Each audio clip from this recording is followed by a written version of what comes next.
Economics. You had a session about economics. Okay, so I just hope you have a brief idea about the nature of this examination.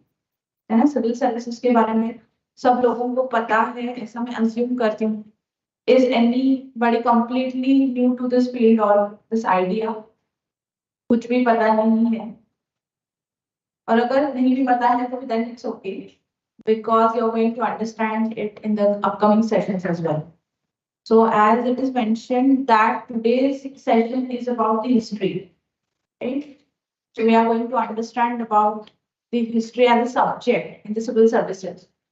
But before jumping on the subject, I just want to ask you questions. How many of you from the English medium convent background? Okay, so most of you are from the English medium, right? And Marathi medium? Schooling, I'm talking about your schooling. Okay, education, okay. Marathi medium. Okay, so it doesn't matter from which medium you have studied initially. Because we are going to conduct this batch in bilingual format. Okay, so I just think that you will not face any difficulty. Okay, is it okay if we conduct this session in bilingual format? So Hindi and English will be comfortable for everyone. Hindi or English सबको चलेगा, right? Okay, so now you have all of you have decided to choose civil services as your career option, right? Okay. So do you know what is the structure of this examination? Yes, completely. Okay, what is it about? Three stages: prelims, mains, and Personality test. personality test. Okay, you had a brief discussion on that. You're also aware about the syllabus as well?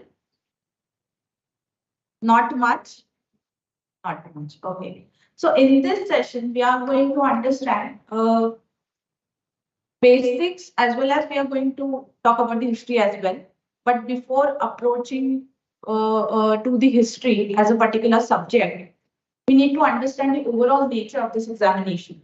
Okay. So you might have studied many subjects in your school days and colleges, right? You are from the different streams, right?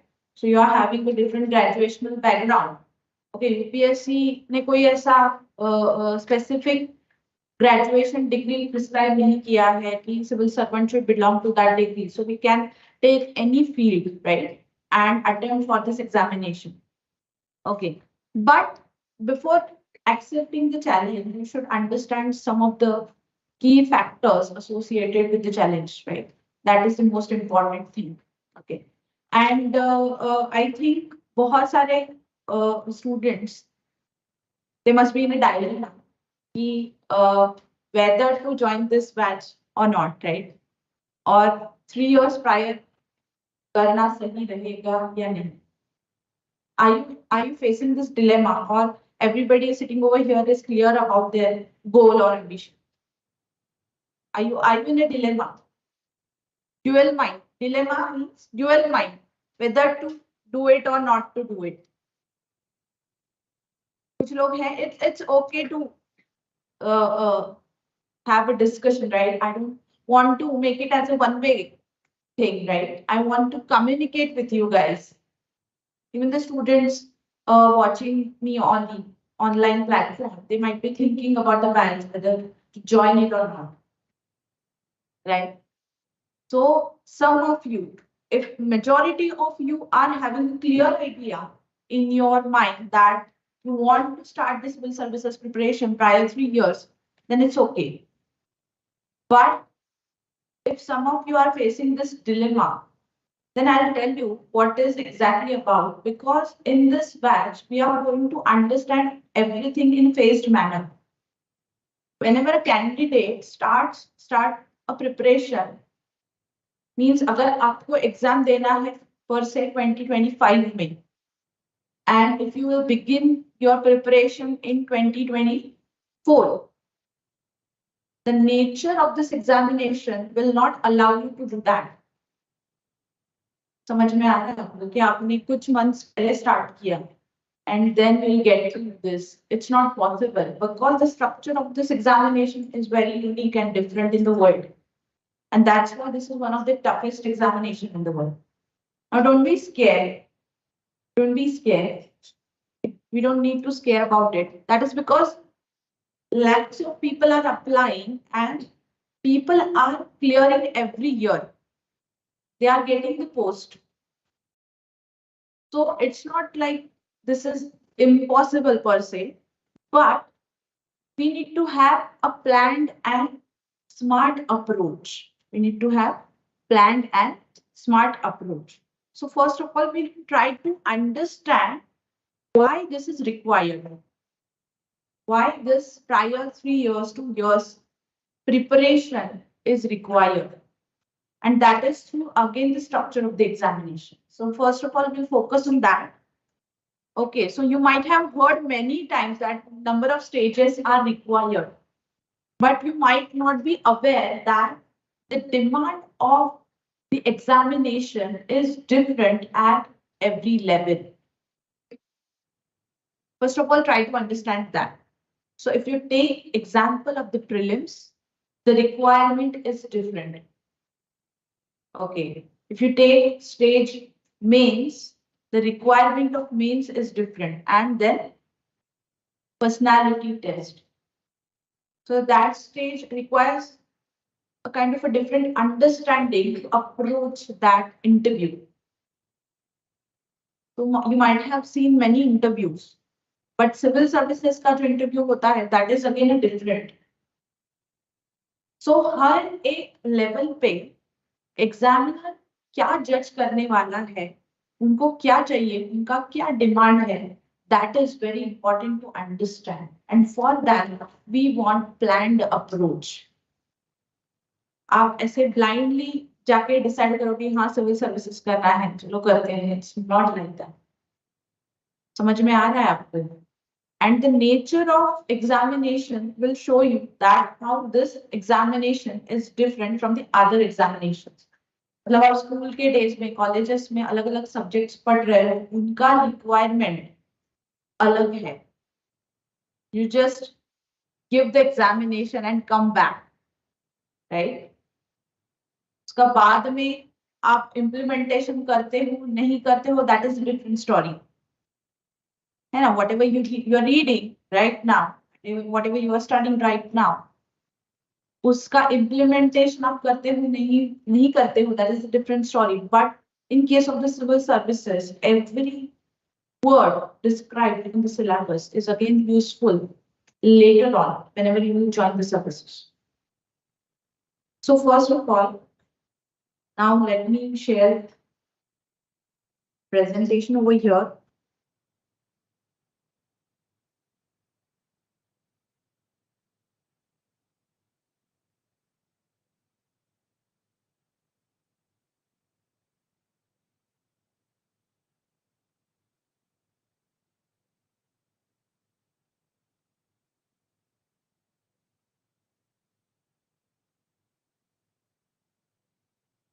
Though title is about introduction to Indian history, but one by one, we are going to understand other aspects which are associated with the civil services.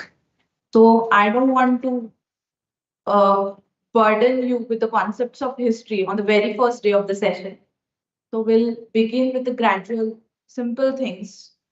So first of all, structure of the examination. So if you look at the agenda of this session, then structure of the examination. And after knowing the structure of the examination, we will understand why this subject is required.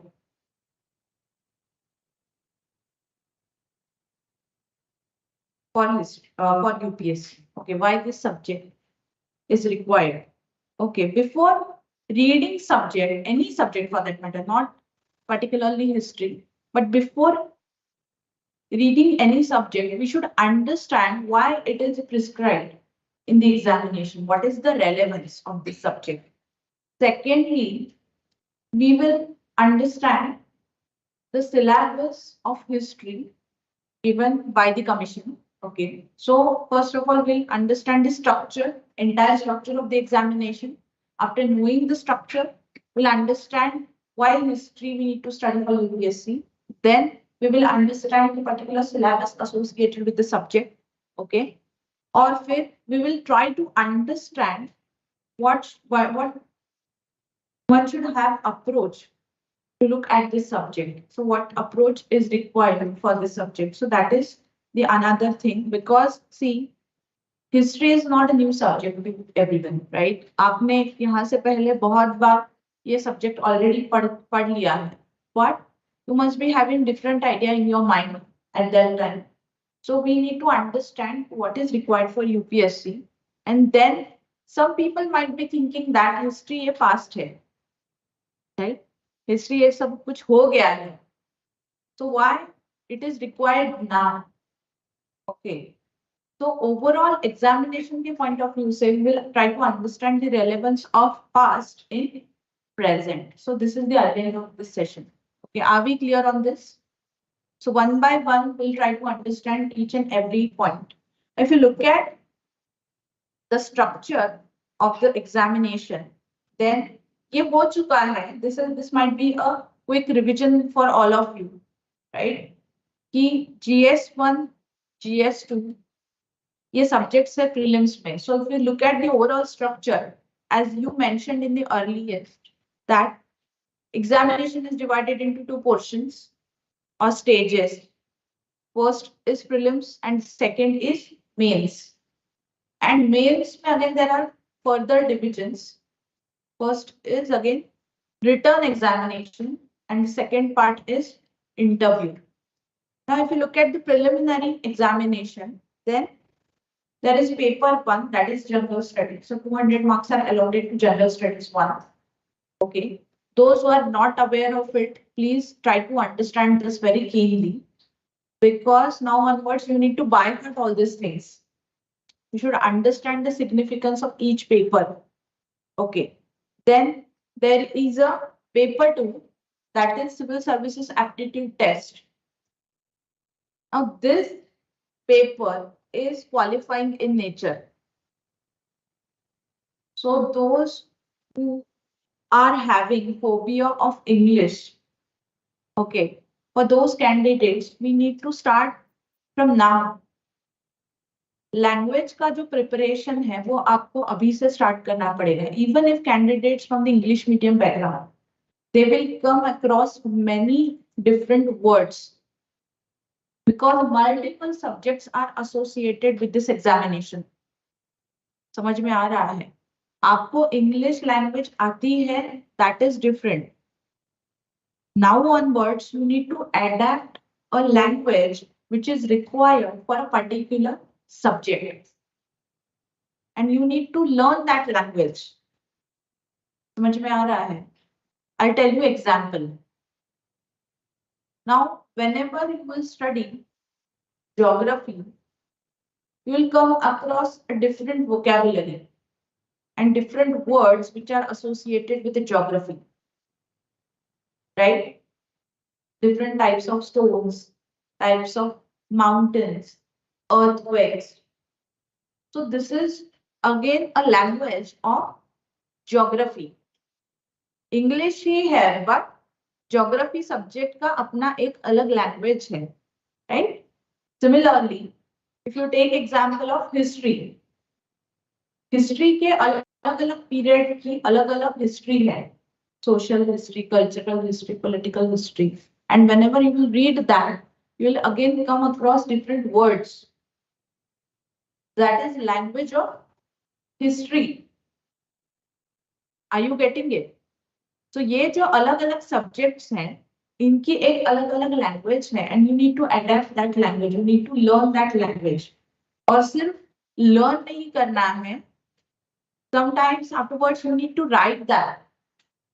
है ना, mains examination है. So language का जो English language का अगर आपके मन में अभी से फोबिया है, so please work on it right now. Start working on it. Language improvement ये एक दिन का काम नहीं है. You need to work on it for months, for years, and earliest is the best. समझ में आ रहा है? आप कौन से मीडियम में इस एग्जाम को दे रहे हो, That doesn't matter. This study of language or building vocabulary is required for both the candidates. जो इंग्लिश मीडियम में देने वाले हैं उनको भी इसके ऊपर काम करना पड़ेगा, जो मराठी मीडियम में देने वाले हैं उनको भी इसके ऊपर काम करना पड़ेगा. ठीक है, दैट इज द डिमांड और रिक्वायरमेंट ऑफ दिस एग्जामिनेशन. अब सीसैट जो है that is qualifying in nature. अब लैंग्वेज के बारे में हम इतना स्ट्रेसफुली क्यों बात कर रहे हैं? That is because reading comprehension ये टॉपिक है that is included in CSAT. और कुछ पैराग्राफ्स जो हैं they are compulsorily in English. They won't provide you the Hindi translation over there. समझ में आ रहा है आपको? सो रीडिंग कॉम्प्रिहेंशन का जो पार्ट है वो सीसैट में रहेगा. कुछ पैराग्राफ्स रहेंगे वो कंप्लीटली इंग्लिश में रहेंगे and we need to solve that. और ये 10th 12th लेवल के पैराग्राफ्स नहीं होते हैं. समझ में आता है? समझ में आ रहा है? मतलब आपने पैसेज में जो है वो वर्ड पढ़ा, नीचे क्वेश्चन में वो वर्ड एज इट इज ढूंढा और मैच करके कुछ तो आंसर लिख लिया. It's not like that. बहुत बार इकोनॉमिक सर्वे का या कोई बड़े आर्टिकल्स के पैराग्राफ्स रीडिंग कॉम्प्रिहेंशन में आते हैं. मतलब क्या है? Though the paper is qualifying in nature but you need to secure marks. समझ में आ रहा है? 33.33% मार्क्स जो है you need to secure in this paper and then only आपका जीएस पेपर 1 चेक होगा. मतलब आपने बाकी के सब्जेक्ट्स की कितनी पढ़ाई की है ये तभी मैटर करता है when you will qualify this paper. And the negative marking scheme जो है that is applicable for both the papers. Okay, आपने इससे पहले कुछ कॉम्पिटिटिव एग्जाम्स दिए होंगे तो you might be aware of the negative marking scheme. So negative marking scheme जो है that is applicable. Now if you look at the mains, here is the structure of mains. Are you aware of the structure? General studies, GS 1, 2, 3, 4. Right? Then essay. There is separate paper for essay. So 2 topics will be there. You need to write essay for 2 topics. This paper will be of a 250 marks. GS 1, 2, 3, 4. They are having 250 marks. Essay का जो paper है उसको भी 250 marks है. Then candidate needs to choose one optional subject. Now we'll not talk much. Right now we'll not talk about it optional paper. आपके जब आप batch join करोगे तो बाद में आपके डेडिकेटेड सेशंस कंडक्ट किए जाएंगे regarding how to choose optional subject. आपको सेपरेटली गाइड किया जाएगा कि ऑप्शनल सब्जेक्ट कैसे चूज करना है because optional subject is again very important in the entire mains because 2 papers, paper 1 and paper 2, 2 separate papers are allotted to optional subject. Now UPSC ने एक उनके वेबसाइट पे अलग से लिस्ट दिया हुआ है. वो लिस्ट में से आप कौन सा भी आपके कंफर्ट का ऑप्शनल सब्जेक्ट चूज कर सकते हो. We also provide dedicated guidance for the subject selection. Okay, so ये जो ऑप्शनल सब्जेक्ट है इट कैरीज 500 मार्क्स. समझ में आ रहा है? सो जीएस का प्रिपरेशन जितना इंपॉर्टेंट है उतना ही इंपॉर्टेंट प्रिपरेशन किसका है? ऑप्शनल सब्जेक्ट का. ठीक है. And then again there are 2 qualifying papers. तो एक कोई भी आप इंडियन लैंग्वेज चूज कर सकते हो. In Maharashtra most of the candidates choose Marathi. आप जो कमीशन ने प्रिस्क्राइब किया हुआ लिस्ट है उसमें से आप कोई भी इंडियन लैंग्वेज चूज कर सकते हो. And again here English language is compulsory. So ये कंपल्सरी है. And these are qualifying paper. You need to secure at least 25% mark in the individual paper. समझ में आ रहा है? अब ये लैंग्वेज पेपर क्यों रखे गए हैं? लैंग्वेजेस के पेपर क्यों रखे गए हैं?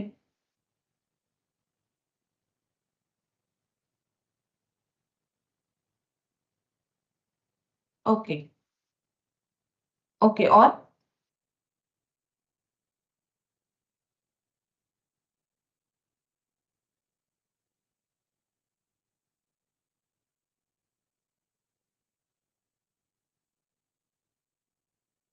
Yes. Okay, that is other angle. Yes. Okay, now commission wants to understand or wants to know कि languages का basic knowledge candidate को कितना है. Okay, और कम समय में कैंडिडेट लैंग्वेज को कैसे अडेप्ट कर सकता है ये भी कमीशन को पता करना है. That's why these two papers are given. मतलब आपका फ्यूचर में कोई भी एरिया में अगर पोस्टिंग होता है तो ट्रेनिंग में आपको लैंग्वेजेस का भी नॉलेज दिया जाता है. सो बेसिक मिनिमम जो लैंग्वेजेस है उनका नॉलेज होना is required. Like she said, or like he said, to establish a communication or whether candidate can communicate with the people or not, that they want to know. So ये दो languages के जो paper हैं they are also important. ठीक है, though they are qualifying in nature but they are important. Qualifying in nature मतलब क्या है कि इन दो पेपर्स में अगर आप मिनिमम 25% मार्क्स सिक्योर करते हो देन ओनली आपके बाकी के पेपर्स चेक होंगे. तो आप बाकी का क्या स्टडी करते हो वो तभी मैटर करता है जब यहाँ पे क्लैरिटी है. ये समझ में आया आपको? So one should understand the nature of this examination. क्या इंपॉर्टेंट है और आपको कौन से स्टेज में क्या पढ़ना है समझ में आ रहा है. Now the third part that is the personality test. I think you also had enough discussion on the personality test that Commission wants to understand the suitability of the candidate for this job through personality test. समझ में आ रहा है. अब अलग अलग level पे जैसे मैंने कहा अलग अलग डिमांड है इस एग्जामिनेशन की. प्रीलिम्स में आपका नॉलेज चेक किया जाता है and most of the times focus is on facts as well as the understanding. Now UPSC is also changing its pattern. Questions are not just asking the factual information, but the application of knowledge is also asked. But ये application of knowledge का जो portion part है, that is again wide in mains examination. समझ में आ रहा है? मतलब prelims में आपको क्या लिखना पड़ता है? MCQ format में questions आते हैं. Okay, so आपको प्रिसाइज इंफॉर्मेशन पता होना चाहिए. ज्यादा से ज्यादा इंफॉर्मेशन के ऊपर फोकस है, right? But that is not the requirement of mains. Okay, mains मतलब अगर आप कोई भी टॉपिक लेते हो तो उस टॉपिक का फैक्चुअल इंफॉर्मेशन आपको पता है, okay, but in depth knowledge जो है उस टॉपिक का वो आपको होना चाहिए. Then only you will be able to write the mains. समझ में आ रहा है? और ये नॉलेज अंडरस्टैंडिंग का पार्ट जो है that is again till mains. Interview में they don't want to understand कि आप कितने जीनियस हो, आपके पास कितना फैक्चुअल नॉलेज है, but they want to assess your personality. आप एज अ पर्सन इस जॉब के लिए सुटेबल हो या नहीं. They will try to understand in the personality test. So this is how this examination is. अब बहुत बार हमें क्या लगता है कि प्रीलिम्स पहले है, मेंस बाद में है और फिर इंटरव्यू है, right? This is how UPSC conducts this examination. इसीलिए पॉपुलरली सबको क्या लगता है कि one should start preparing for the prelims initially, but this is not the case. ऐसा नहीं है. प्रीलिम्स पहले है, बट जब भी हम यूपीएससी की प्रिपरेशन स्टार्ट करते हैं at that time one should start for preparing mains. समझ में आ रहा है आपको? This is the strategy. सबसे पहले हम किसके लिए प्रिपेयर करते हैं? मेंस के लिए, and then we will prepare for prelims. See, mains का जो सिलेबस है that is very vast. Almost 1750 marks are allotted to the mains. तो मेंस का जो स्टडी है that is quite bulky. Now हमें ऐसा लगता है कि प्रीलिम्स और मेंस का प्रिपरेशन अलग अलग करना है. ऐसे नहीं है. There are some subjects which are common to prelims as well as mains. और ऐसे कॉमन सब्जेक्ट्स का प्रिपरेशन हम साथ में कर सकते हैं. It will reduce our burden. समझ में आ रहा है? So, for example, history है, geography है, economics है, Indian polity है, science and technology है. There are many subjects. some are common to both prelims as well as mains. और फॉर एग्जाम्पल अगर हम हिस्ट्री की बात करते हैं, तो if we take example of the स्वदेशी movement, okay, so Swadeshi movement का पूरा अगर डिटेल नॉलेज हमारे पास है तो will be able to solve both the questions. वो क्वेश्चन चाहे मेंस में पूछा हो या प्रीलिम्स में. समझ में आ रहा है? सो हिस्ट्री ऐसा सब्जेक्ट नहीं है कि इसकी मेंस की प्रिपरेशन अलग है और प्रीलिम्स की प्रिपरेशन अलग है. We'll try to understand this point more when we will discuss the syllabus in detail. Okay, ये बात एक आप समझ लो. For example, earthquakes का अगर टॉपिक है तो that is there for both prelims as well as mains. समझ में आ रहा है? GDP ये टॉपिक है, it is common for both prelims as well as mains. So अगर इन फर्स्ट इंस्टेंस अगर कोई पर्टिकुलर टॉपिक को हम पहले से ही डिटेल में पढ़ते हैं तो हमारा ये जो डबल बर्डन है वो कम हो जाएगा. समझ में आ रहा है आपको? सो अगर डिटेल इंफॉर्मेशन है तो क्वेश्चन अगर एलैबोरेटली लिखने के लिए आपको कहा जाए उस टॉपिक पे तो वो हो गया मेंस का स्टाइल. और उसी टॉपिक पे अगर कोई भी एमसीक्यू आता है तो आपका तो ऑलरेडी पढ़ के हो चुका है डिटेल में उसका इंफॉर्मेशन, तो you will be able to solve question of prelims. समझ में आ रहा है आपको? तो initially we need to identify this common areas. और हम जो स्टार्टिंग में इंट्रोड्यूस करने वाले सब्जेक्ट्स हैं, like initially you had introductory session of the civil services, you had session of economics, and now history. In the coming week you will come across Indian polity. So these are important subjects which are common to both prelims as well as mains. मतलब आप ये बल्कि subjects का preparation अगर start करते हो तो आपका बर्डन बाद में बहुत ज्यादा रिड्यूस हो जाएगा. समझ में आ रहा है सबको? So this is the structure of the examination. Now, कोई भी एग्जामिनेशन हो उसका सिलेबस जो है that is the key. Syllabus is the key. So syllabus is very, very important. And one should understand, try to understand each and every word of the syllabus. ठीक है? So अगर आप prelims का syllabus देखोगे तो यहाँ पे क्या है?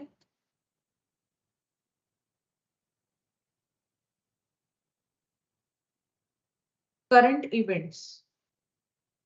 Events of national and international importance. तो नाउ यू विल अंडरस्टैंड. अब करंट इवेंट्स तो है ही, बट यहाँ पे आप देख सकते हो history of India and world geography, then economic and social development, general issues on environment and ecology and general science. अब ये इंपॉर्टेंट हेडिंग्स हैं, उसके नीचे और सब टॉपिक्स मेंशन किए हुए हैं. For example history of India and Indian national movement. Indian and world geography will include physical, social, economic geography of India as well as world. Economic and social development, it includes sustainable development, poverty, inclusion, demographics, social sector initiatives, etc. Then environment ecology में है biodiversity and climate change that do not require subject specialization. This is again very important thing. So ये पूरा syllabus जो है ये prelims का syllabus है, and general science which is nothing but the science and technology. तो यहाँ पे आपको ब्रीफली दिखेगा हिस्ट्री है, ज्योग्राफी है, economics and social development, environment है and science and technology. So these are the important subjects. Now in सारे subjects का डेडिकेटेड सेशन होगा और ये सब्जेक्ट्स में कौन से सब टॉपिक्स इंक्लूडेड है, the respective faculties will explain to you. But now we should understand that ये सारे सब्जेक्ट्स कंपल्सरीली स्टैटिक सब्जेक्ट्स हैं. समझ में आ रहा है? अब static and dynamic, this is again another aspect of this examination. Some subjects are static and dynamic या चेंजेबल कंपोनेंट क्या है इस एग्जामिनेशन का? That is the current events, current affairs. This is again a very important component of this examination. मतलब ये सारे subjects और इनसे associated current affairs are included in the examination. So हमें इन सारे सब्जेक्ट्स का तो स्टडी करना ही है, but along with that we need to follow the current affairs. अब ये सारा बर्डन आप एक साल में डील नहीं कर सकते. Try to understand this. This is the fact. One cannot deal with everything in a single year because the examination goes on for a year. ऐसा कभी सुना है आपने कि कोई ऐसा एग्जामिनेशन जो साल भर चलता है? UPSC is like that. जब आपका मई मंथ के एंड में या जून फर्स्ट वीक में मेंस होता है, सॉरी प्रीलिम्स होता है, सितंबर 15th ऑफ सितंबर से there is a mains going on, और उसके बाद में नवंबर दिसंबर तक around there will be interviews. So this examination will go for year, entire year. और ऐसा नहीं है कि आपने प्रीलिम्स क्लियर कर लिया ओके, मेंस क्लियर कर लिया तो ओके. आप कोई भी एक स्टेज में अगर फेल हो जाते हो then you need to start from the beginning. और ऐसे एग्जामिनेशन के लिए सिर्फ आप फैक्ट्स को लर्न करना या मेमोराइज करना, ये अप्रोच जो है it is very horrible approach. समझ में आ रहा है? सिंपल लैंग्वेज में कहूँ तो रट्टा मारने का अप्रोच, कि रात भर पढ़ लिया, सुबह उठ के गए, पेपर में लिख के आ गए. ये अप्रोच इस एग्जामिनेशन के लिए बहुत ही डेंजरस है. और एक रात भर पहले इतने सारे सब्जेक्ट्स भी नहीं हो सकते, चाहे कोई कितना भी जीनियस क्यों ना हो. तो what will help you in long run? Long term में आपको क्या हेल्प करेगा? Can anyone tell me? Perfect understanding. समझ में आ रहा है? सिर्फ आपने पढ़ लिया है, ये जो अप्रोच है ना, ये बुक्स मेरे पढ़ के हो चुके हैं, मैंने इतनी बार पढ़ लिया है, this is not sufficient. merely reading topic is not required. Many people ask me कि मैम ये बुक्स कितने ड्यूरेशन तक पढ़ के होने चाहिए?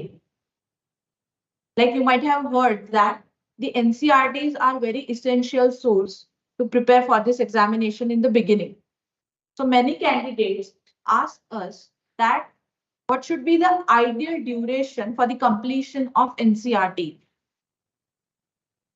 इसका कोई भी डेफिनेट आंसर नहीं है. That is because it depends on the understanding of the candidate. हर एक पर्सन का रीडिंग स्पीड, स्टडी करने का स्पीड, स्टडी करने का style, grasping power, understanding, it differs, and that's why the answer is not definite. Are you getting it? So long term में आपको understanding के ऊपर बहुत ज्यादा फोकस करना है. समझ में आ रहा है आपको? सो अगर आपका फोकस अंडरस्टैंडिंग के ऊपर रहेगा तो लॉन्ग रन में एग्जाम में कौन से भी एंगल से क्वेश्चन आए तो आपको फर्क नहीं पड़ेगा. और ये फैक्ट्स मगअप करने का या रट्टा मारने का जो अप्रोच है, इसके बहुत सारे लिमिटेशंस हैं. इस बात को आप अभी से समझो, ठीक है? सो आप यहाँ पे देख सकते हो multiple subjects are mentioned in the prelims and the complexity of the subjects will increase in the mains. ठीक है? सो ये स्टैटिक सब्जेक्ट्स आप पढ़ने वाले हो, along with this you need to follow the current affairs. That is the another aspect. So long run मतलब अभी से प्रिपेयर करने का एडवांटेज ये है कि you will be comfortable with the static subject. Static subjects जो है वो आपके अभी से आप प्रिपेयर करोगे तो जब भी आप फ्यूचर में एग्जाम जब कभी दोगे, जब कभी आपका फर्स्ट अटेम्प्ट रहेगा, एट दैट टाइम आपके ऊपर इतना ज्यादा बर्डन नहीं रहेगा. समझ में आ रहा है आपको?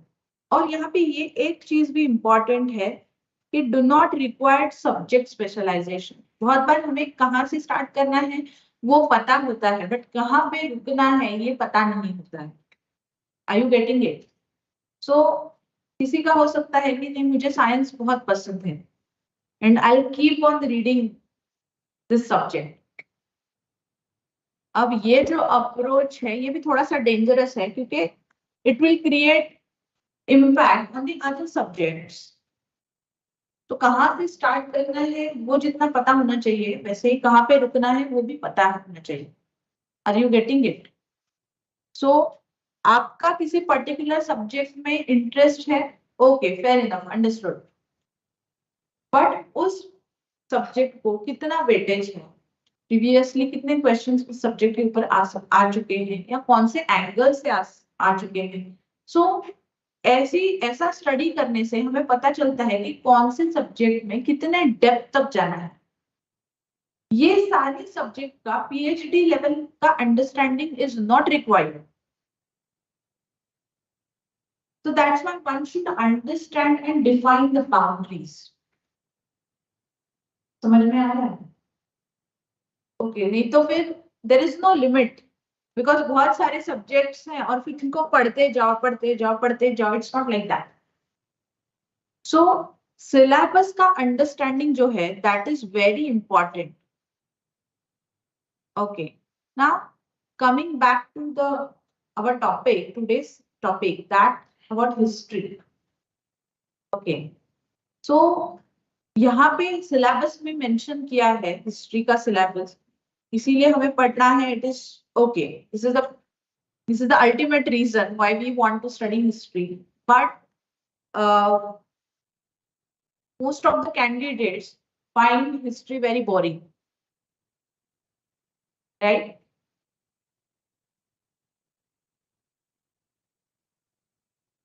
I want honest opinions and answers. Like I mentioned in the beginning, I want to communicate with you. Okay. Depends upon person.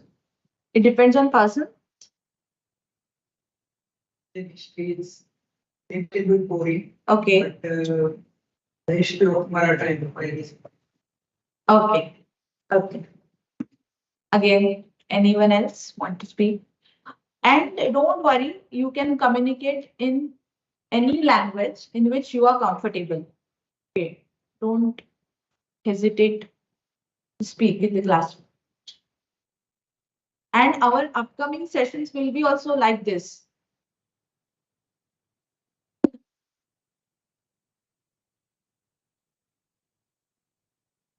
I mean, see, the truth is coming now. History is about dates, and that's why it's getting boring, difficult to remember the wars, difficult to remember the dynasties and the rulers associated with it. Very much bombardment of the factual information, right? Okay, is this the only subject which are having factual information? No. Okay, then why we are blaming history only? Do you learn formulas in mathematics? You need to remember that, right? You need to remember the formulas, right? You need to remember the principles, right? You need to remember the Newton's laws, right? Okay, you need to remember the calculation associated with the GDP. What is CRR? What is SLR? Right? You need to remember articles of Indian polity, right? How many of you from political science background? Arts background. So you have studied Indian polity, right? I'm not talking about political science now.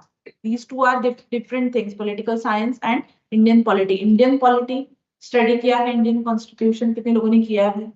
Study. Okay, it's just started. We'll take just in the beginning. So you know that there are many articles and each article is having its own significance and you need to remember that. Then हम लोगों ने सिर्फ history को क्यों बदनाम किया हुआ है? Not able to correlate with it. And that is the problem of your approach. That is not the fault of the subject. And the way you have learned in your school days and colleges, it's problem with that. इसमें subject का कोई कसूर नहीं है. और हम क्या कर रहे हैं इतने सालों से? बोरिंग होने का टैग किसको दे के रखा हुआ है? हिस्ट्री को, है ना? So it's not the subject, it is your approach. मान लो आप कोई नॉवेल पढ़ने बैठ जाते हो और हम क्या कहते हैं, नॉवेल पढ़ते पढ़ते पता ही नहीं चला इतना टाइम हो गया, है ना? और देखते देखते हम नॉवेल खत्म कर देते हैं. या टेक एग्जांपल ऑफ, आजकल कितने लोग पढ़ते हैं I don't know, but take example of any series और मूवी, है ना?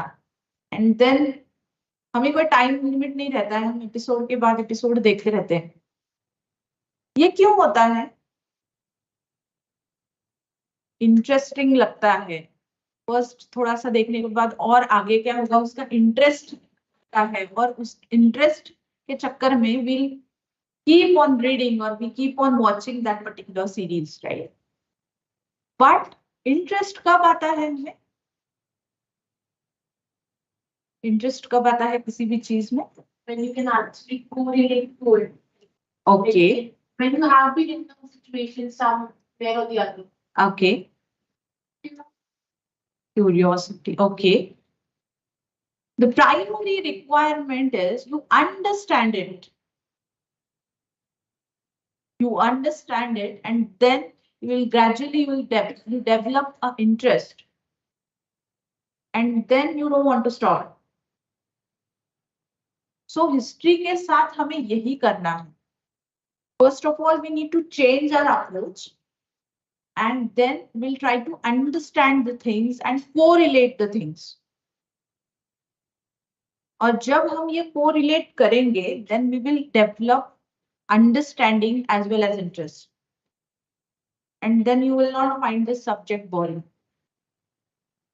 समझ में आ रहा है? So हमारा जो approach था, वो सालों से कुछ और है.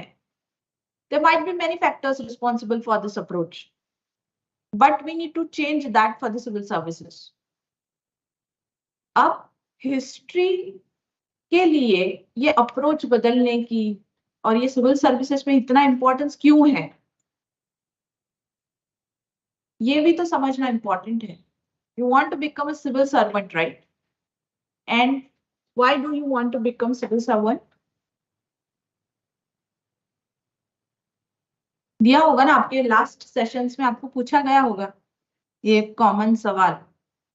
हो सकता है पर्सनालिटी टेस्ट जब होगा, इंटरव्यू होगा, आप में से अगर कुछ कैंडिडेट्स फाइनल्स में हो गए सिलेक्ट, मेंस क्लियर कर लिया, तो हो सकता है ये सेम सवाल आपको इंटरव्यू में भी पूछा जाएगा. क्यों बनना है आपको सिविल सर्वेंट? देखो कुछ लोग अभी से इमेजिन करने लग गए. They have become IAS, IPS, IFS. There is a smile on their faces. Why do you want to become civil servant?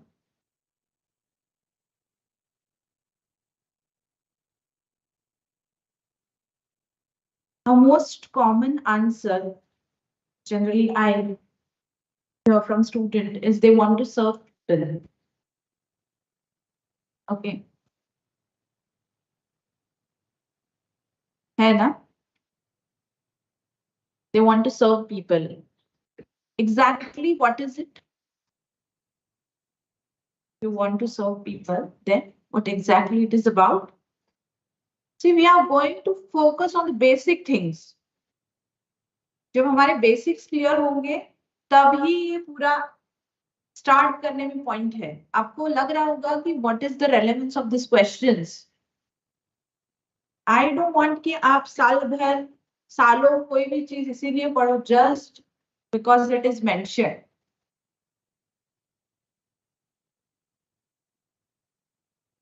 Can anyone tell me what is the exact meaning of serving people?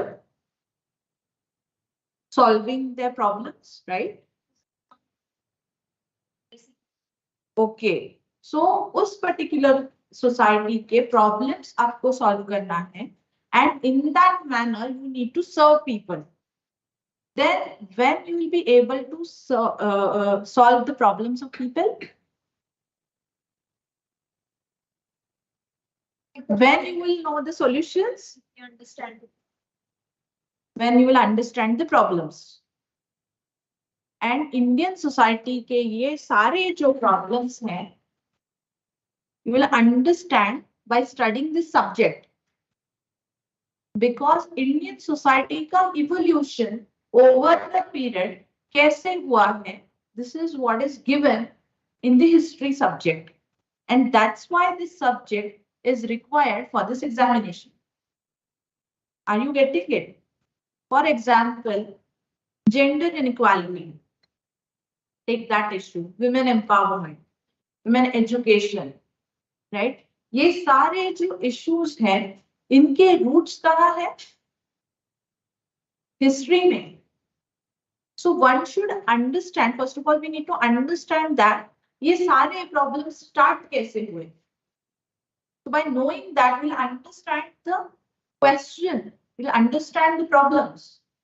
And अगर हमें ये लग रहा ही नहीं कि ये problem है तो हम सॉल्यूशन कैसे देंगे? सॉल्यूशन तब दे पाएंगे जब हमें समझेगा कि ये पर्टिकुलर प्रॉब्लम है, ये पर्टिकुलर प्रॉब्लम एग्जिस्ट करती है. तो इंडियन सोसाइटी से रिलेटेड प्रॉब्लम्स आपको तब समझेंगे when you will know the society. And society is again a inherent part of the history. समझ में आ रहा है? And that's why we need to study the subject. Some people wants to get selected into foreign services. Foreign services में जाना है किसी को?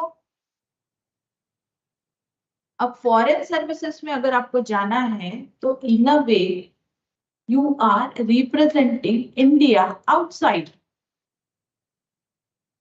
But India को अगर आपको represent करना है, then you should know about the country. In and out, and then only you'll be able to represent, right?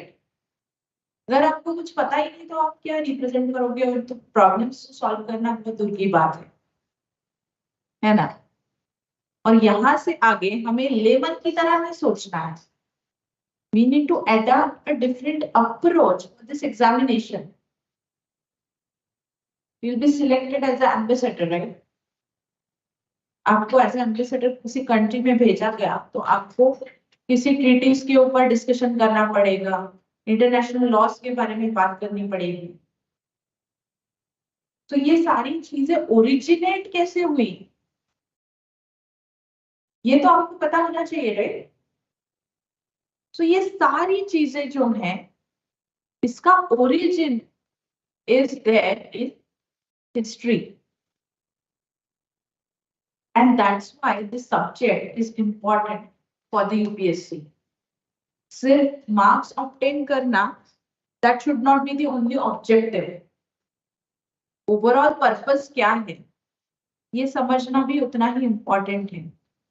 Now coming to this history, prelims का हमने syllabus देखा. अब ये one-liner syllabus था. One-liner syllabus था. क्या है? Prelims GS पेपर 1 में history of India and Indian national movement. So देखने में ये वन स्टेटमेंट दिखाई देता है, history of India and Indian national movement. But if we decode the statement then in a way you will see 3 different sections in the line itself. मतलब history देखने में हमें एक सब्जेक्ट दिखाई देता है, but in a way we are going to deal with the 3 subjects. और इस ईयर में हम सारे के सारे सेक्शंस को कवर करने वाले हैं. समझ में आ रहा है? So history of India and Indian national movement. अब ये जो टर्म है ये बहुत ही वेग डिस्क्रिप्शन है हिस्ट्री ऑफ इंडिया. तो वन शुड अंडरस्टैंड कि हिस्ट्री ऑफ इंडिया मतलब एग्जैक्टली स्टार्ट कहाँ से करना है, right? Now Indian national movement can describe the fact that modern India is included. बराबर है? But what is the meaning of history of India? From origins of Indians. जहाँ से ये सब कुछ चालू और कहाँ से? सिविलाइजेशन कहाँ से चालू? From वैदिक एज. और उससे पहले क्या था? कुछ भी नहीं. Ancient history. Okay, so we need to start here from C. इसलिए मुझे कहा कि origin of Indians. Then Indian is again a very broad term. And it again came after the 1947. And the country got independence. Country got identity.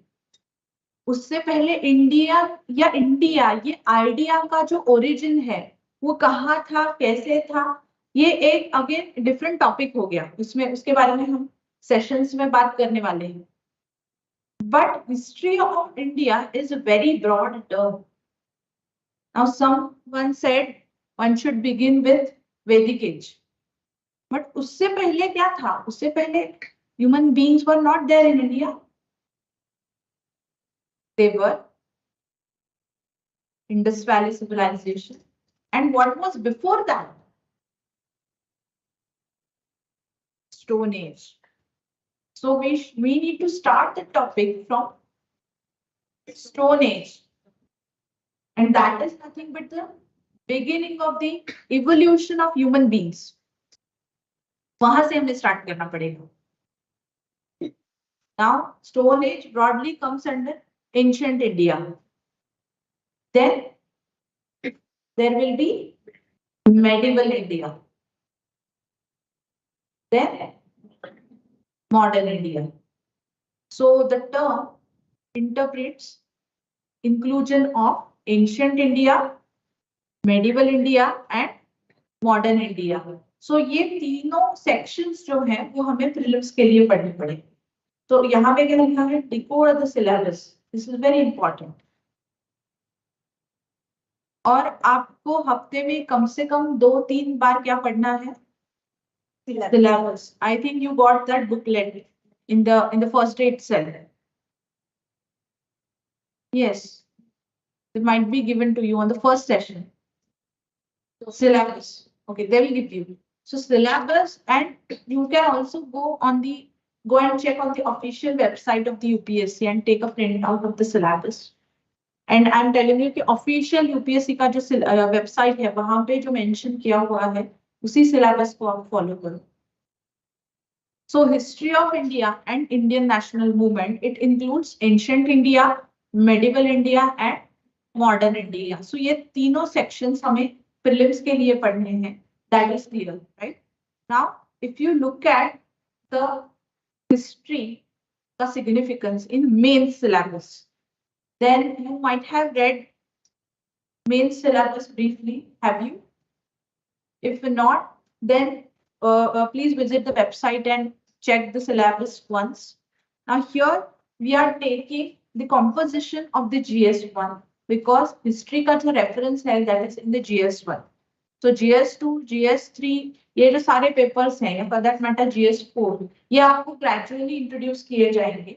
Okay, और इसी similar तरीके से आपको बताया जाएगा कौन से पेपर में कौन से टॉपिक्स। ओके, तो GS1 का अगर आप कॉम्पोजिशन देखोगे तो यहाँ पे क्या लिखा है, Indian heritage and culture, history and geography of the world and society.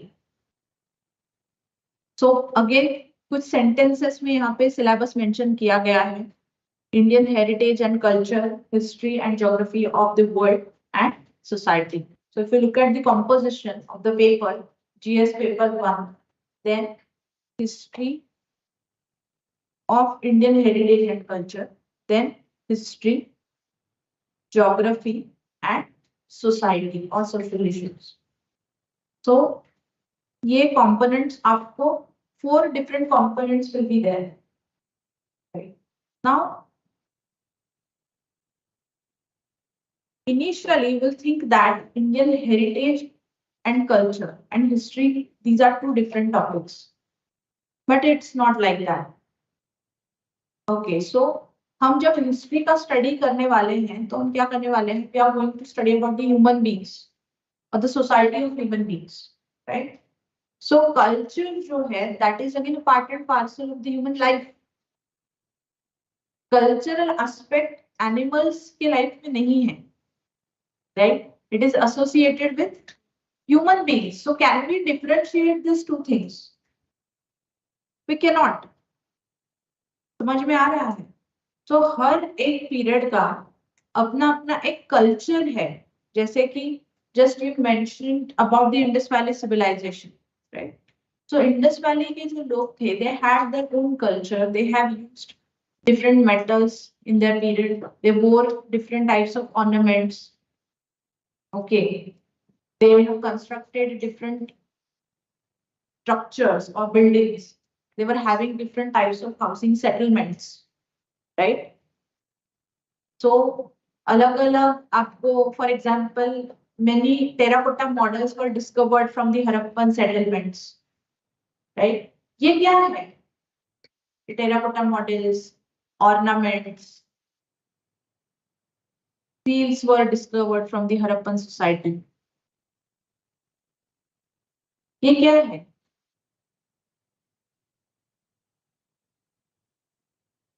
This is culture. This is a part and parcel of culture. For example, Vedic society की अगर बात की जाए, Vedic era की बात की जाए, तो you might have heard about the Vedic literature. What is it? It is a culture. They have done many sacrifices because sacrificing culture was popular at that time. समझ में आ रहा है आपको? मौर्य पीरियड का अपना एक कल्चर था. Then you will see the constructions of temples in Gupta period. This is part and parcel of history. We cannot create this differentiation. Culture and history, there is a coherent relation. There is a relation between culture and history, because culture and heritage is again a part and parcel of human society, human life. So though on face of it, these 2 subjects or these 2 topics seems different, but they are again related to each other. And not only related, they are part and parcel of each other. We cannot differentiate these 2 things. And that's why majority of the paper 1 is dominated by history. We cannot ignore this subject. समझ में आ रहा है? तो अगर again detail में देखा जाए तो मेंस में आपको दिखेगा कि प्रीलिम्स में there is a inclusion of ancient India, medieval India and modern India, but mains में you will see Indian culture and heritage की अगर बात की जाए तो you need to take consideration of ancient India, medieval India and modern India. ठीक है, और history of India and world is also included. What does it mean is ancient, medieval, modern and world history. ठीक है, सो prelims में there are 3 sections. But mains में ancient, medieval, modern and world history. समझ में आ रहा है? जैसे हमें कॉमन एरियाज को आइडेंटिफाई करना पड़ेगा, मतलब एंशियंट, मेडिवल, मॉडर्न का प्रिपरेशन जो है वो हमें प्रीलिम्स के पर्सपेक्टिव से भी करना है और मेंस के पर्सपेक्टिव से भी करना है, because these are the common areas. But world history ये जो टॉपिक है that is exclusively in the mains examination, that is not included in the prelims.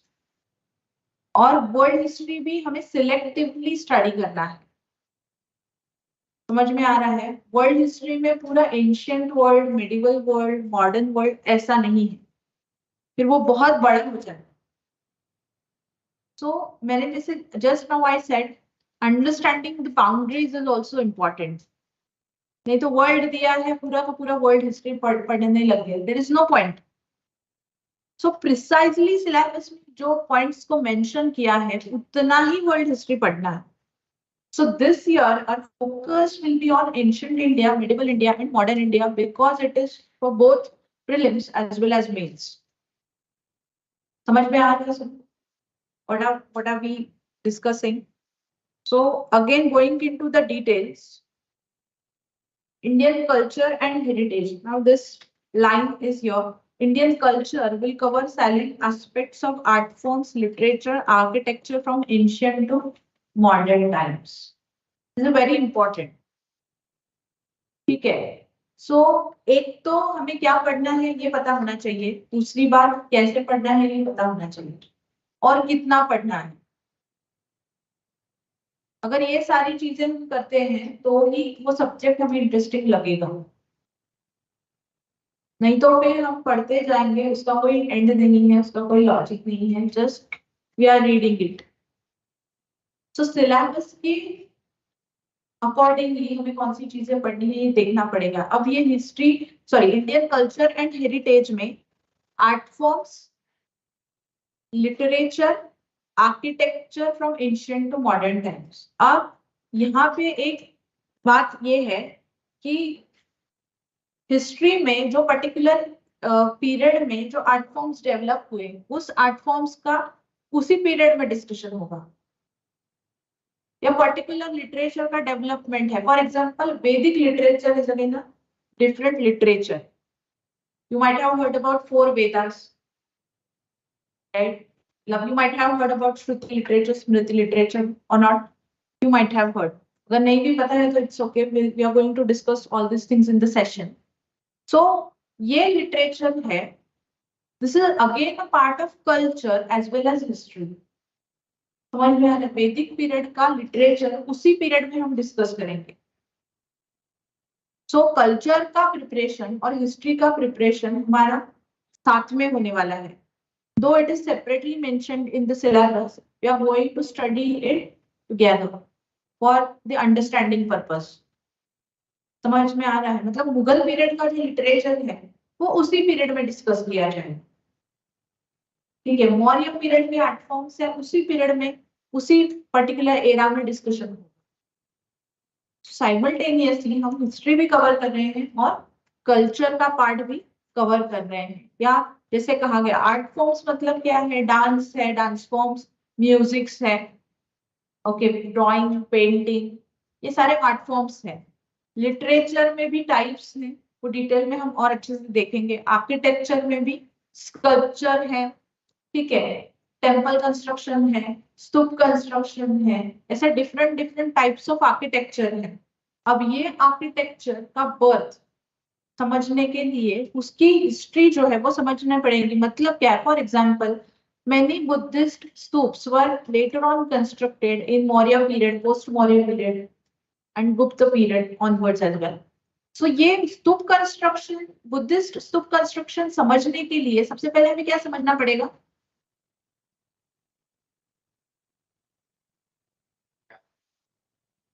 तो क्या है, बट ये डिस्कशन कब स्टार्ट हुआ, ये कब वैलिड होगा? When we will understand, yes, when we will understand the Buddhism. Buddhism का बर्थ कब हुआ, क्यों हुआ, कौन से कॉन्टेक्स्ट में हुआ?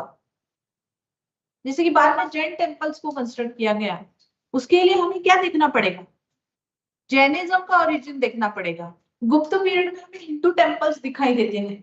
For that matter we need to understand the birth of Hinduism. समझ में आ रहा है? We need to understand all this things. ये अप्रोच हमें अडॉप्ट करना पड़ेगा। समझ में आ रहा है आपको? बहुत सारे लोग क्या करते हैं कि कल्चर अलग से पढ़ने बैठ जाते हैं। क्या रिलेवेंस है उसका? ये पीरियड में ये कल्चर था, वो पीरियड में वो कल्चर था। ये गूगल पे सारा इंफॉर्मेशन अवेलेबल है। यूपीएससी को कभी भी सर्च करके देख सकती है। They don't want a candidate की जिनके दिमाग में वो पूरा का पूरा फैक्चुअल इंफॉर्मेशन का डेटा फीड किया हुआ है। Application is also important. See there is can you think कि बुद्धिज्म और जैनिज्म का बर्थ जो है वो इंडिया में हुआ। But in today's scenario, these are not the dominant religions in India.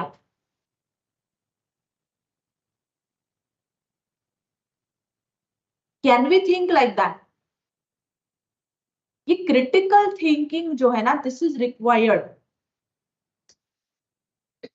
समझ में आ रहा है? Now Ashok, he has written many inscriptions.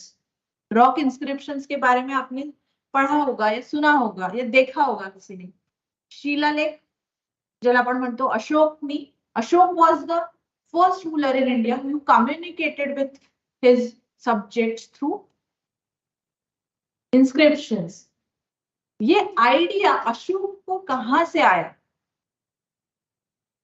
क्या ये उसका ओरिजिनल आइडिया था और it was influenced from any other foreign ruler?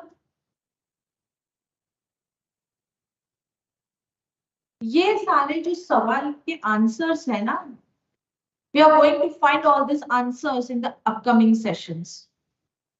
Are you getting it?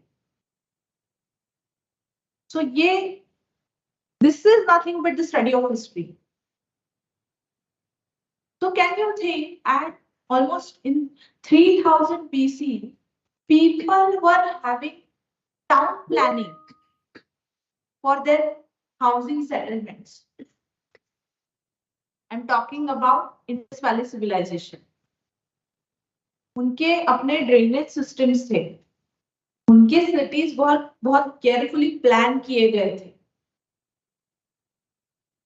समझ में आ रहा है आपको? Isn't it interesting?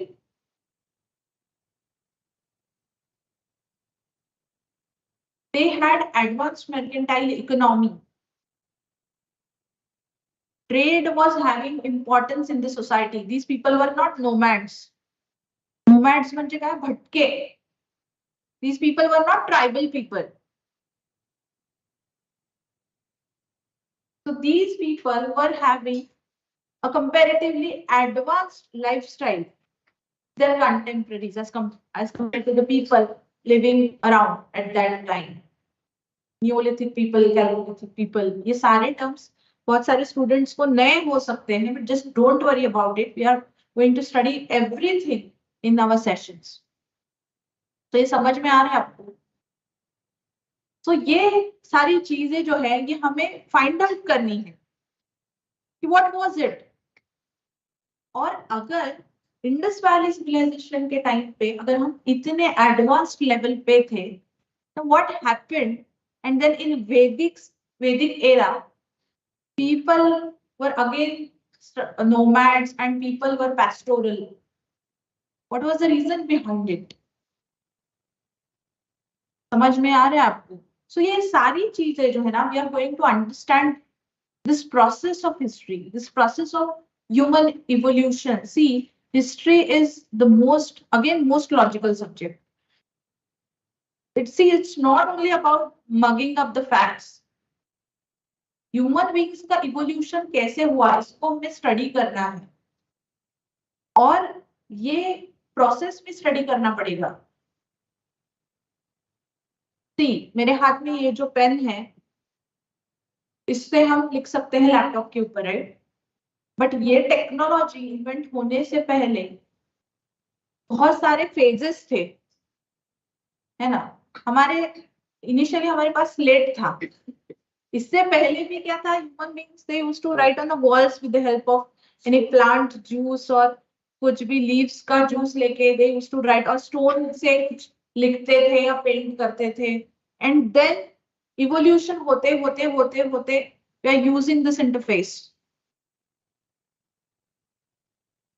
तो ये डेवलपमेंट जितना लॉजिकल है ना, उतना ही ह्यूमन बीइंग्स का इवोल्यूशन लॉजिकल। तो हिस्ट्री में हमें periodically पढ़ना पड़ेगा, then only we will be able to establish a connection and it will also generate interest. अगर आप सोच रहे हो कि नहीं मुझे पार्टीशन ऑफ बंगाल ये टॉपिक बहुत अच्छा लगता है, I will try to read the history from the partition of Bengal, it's not like that. या कोई कहेगा मुझे, जैसे यू मेंशन्ड इट राइट, कि इंडियन हिस्ट्री मुझे बोरिंग लगता है, I have read Maratha history, it's not like that. तो इंटरेस्ट हमें जनरेट करना पड़ेगा और यूपीएससी के हिसाब से हमें सिलेबस पढ़ना पड़ेगा, and then we will develop that understanding which is required for the examination. So we are going to start with the Stone Age and then we will stop at 1947 with the independence of India, right? So Indian heritage and culture, ये topic कैसा हम पढ़ने वाले हैं समझ में आ गया सबको। Then modern Indian history, अब यहाँ पे मॉडर्न इंडियन हिस्ट्री को एक्सक्लूसिवली मेंशन किया है, एंशिएंट और मिडिवल को मेंशन नहीं किया है ऐसा हमें लग रहा है, but in this topic it is already mentioned that ancient and medieval is going to be there in the syllabus. समझ में आ रहा है, from ancient to modern times. So ancient और मिडिवल में along with the political developments, we are also going to focus on cultural things. Cultural things. So ancient and medieval is already there.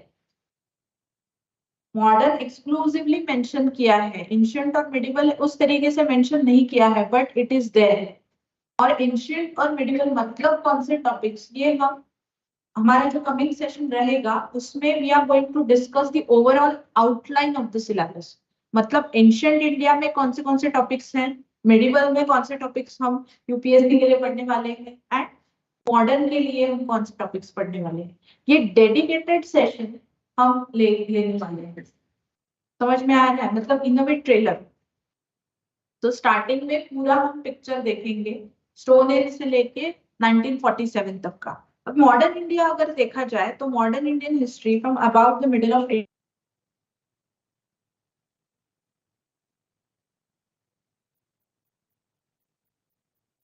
Prescribing history starting from 1750s onwards. क्या कहा है यहाँ पे, middle of 18th century. अब ये भी confusion होता है 18th सेंचुरी कहाँ, 17th क्या, 17th सेंचुरी मतलब क्या। सो टाइम लाइन भी हम स्टार्टिंग में देखने वाले हैं।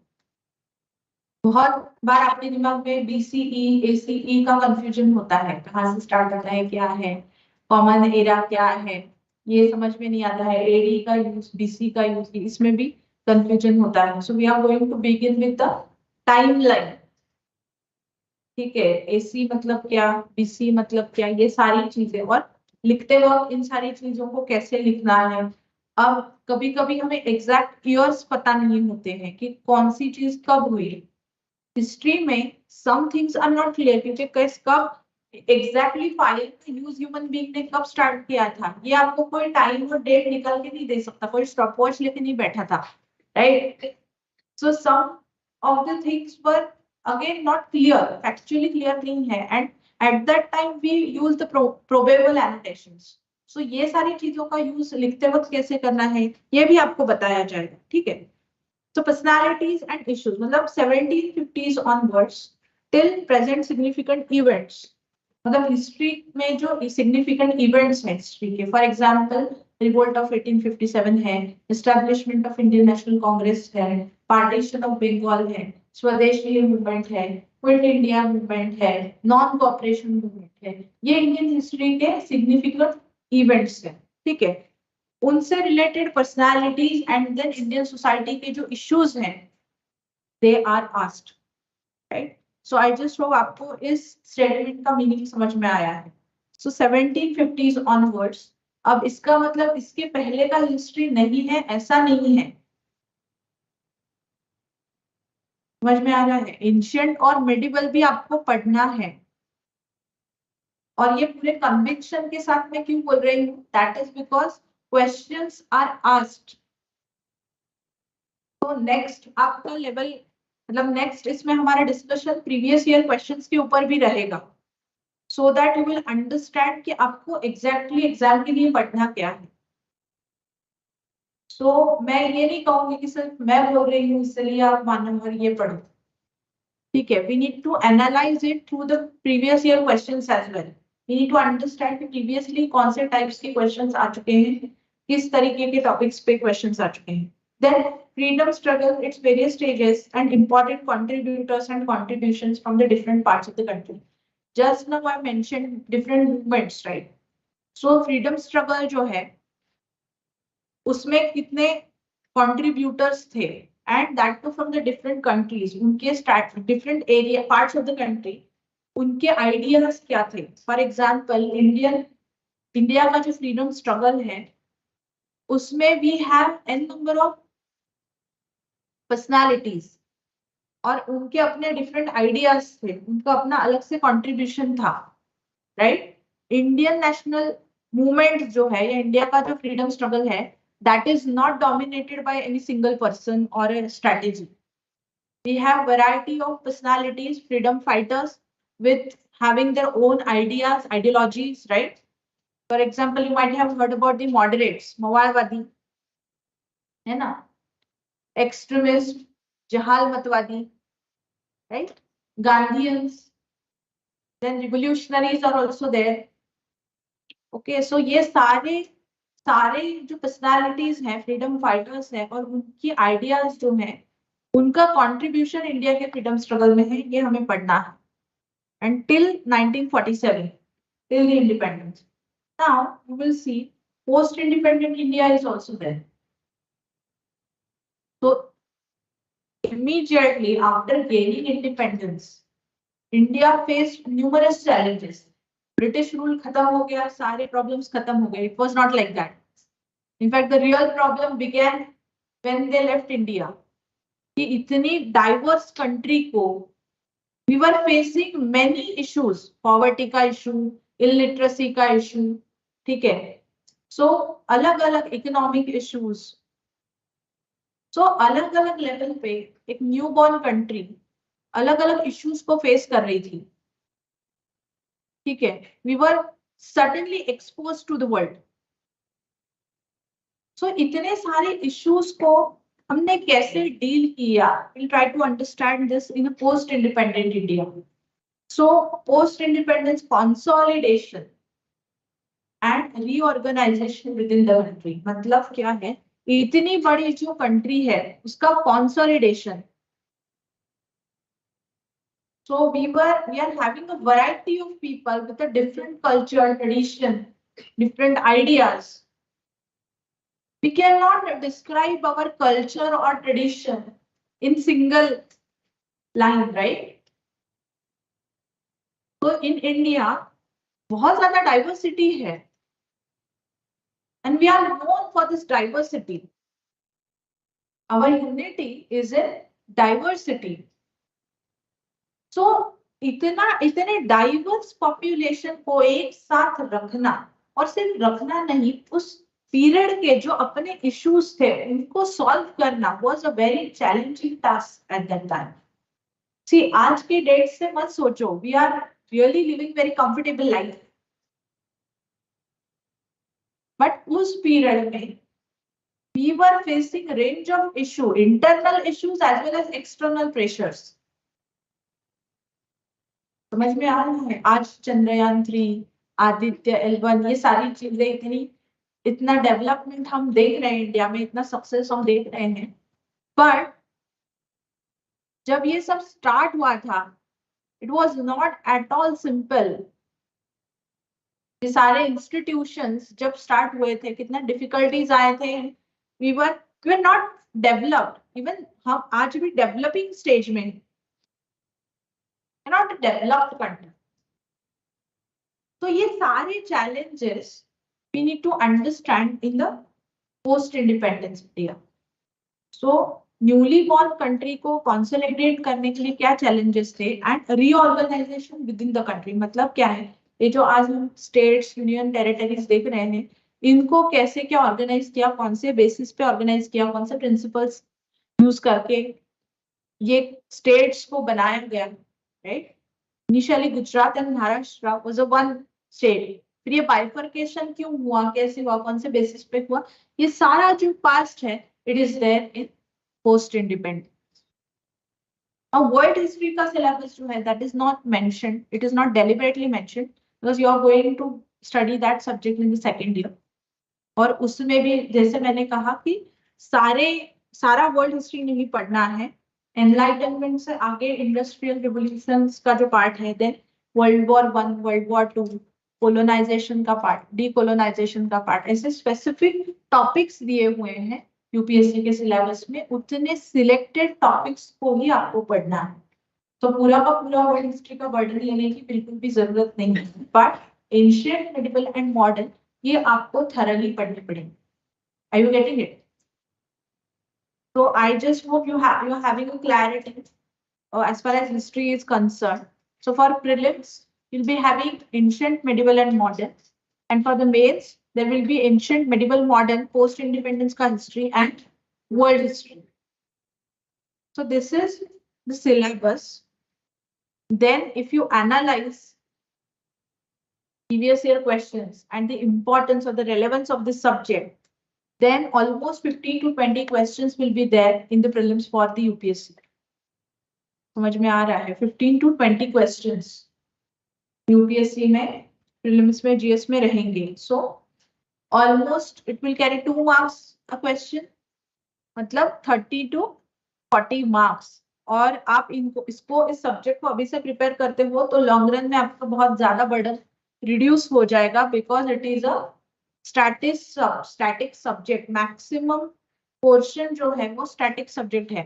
मतलब रिवोल्ट को आप 2023 में पढ़ो, 2025 में पढ़ो, कभी भी पढ़ो, सब्जेक्ट कभी चाहिए, टॉपिक्स कभी चेंज नहीं होने वाले हैं। सो आपका तो फायदा ही होने वाला है अगर आप अभी से ये सब्जेक्ट का प्रिपरेशन स्टार्ट करते हो तो। मेंस में अगर देखा जाए तो ऑलमोस्ट 40% क्वेश्चंस जो है वो जीएस पेपर 1 में हिस्ट्री के ऊपर होते हैं, 40%, and the rest of the 60% is divided in geography and society. ठीक है, तो मैक्सिमम पोर्शन स्टैटिक है। मतलब क्या है, करंट ज्यादा आने नहीं वाला हिस्ट्री से रिलेटेड, और वो करंट भी एक्सक्लूसिवली करंट नहीं है। I will give you the examples as well. History का करंट मतलब कुछ कंप्लीटली न्यू नहीं रहेगा। मतलब हो सकता है कि कोई स्कीम है हिस्टोरिकल पर्सन के नाम से, या कुछ मतलब फेस्टिवल सेलिब्रेट किया है उससे रिलेटेड न्यूज आ गया, that is nothing but the current of the history. So history का करंट का कंपोनेंट ऑलमोस्ट नहीं है। ठीक है, and another important thing is it is a foundation of all the subjects. अब ये कैसे, ये भी तो देखना पड़ेगा। आप अभी कौन से सब्जेक्ट पढ़ोगे, economics, right, Indian polity, society, इनमें से ये जो सारे सब्जेक्ट्स है ना, इसका कोई ना कोई लिंकेज अगर आप ठीक से सोचोगे तो it is with history, it is there with history. For example, अगर आप अनटचेबिलिटी के आर्टिकल के बारे में पढ़ते हो इंडियन पॉलिटी में, तो ये प्रैक्टिस कैसे स्टार्ट हुआ, कब स्टार्ट हुआ, इसका एक्सप्लेनेशन कहाँ पे मिलेगा आपको, हिस्ट्री में मिलेगा। राइट। सो ये अनटचेबिलिटी का प्रैक्टिस कैसे स्टार्ट हुआ? अब आर्टिकल आया, आर्टिकल इंडियन कॉन्स्टिट्यूशन में लिया गया है, प्रैक्टिस को एबॉलिश किया गया है, that is fair enough. But ये स्टार्ट कैसे हुआ, ये सारा आपको कब मिलेगा, कहाँ पे मिलेगा? हिस्ट्री में मिलेगा। ठीक है, किसी को क्या बनना है? फॉरेन सर्विसेज में जाना है, राइट।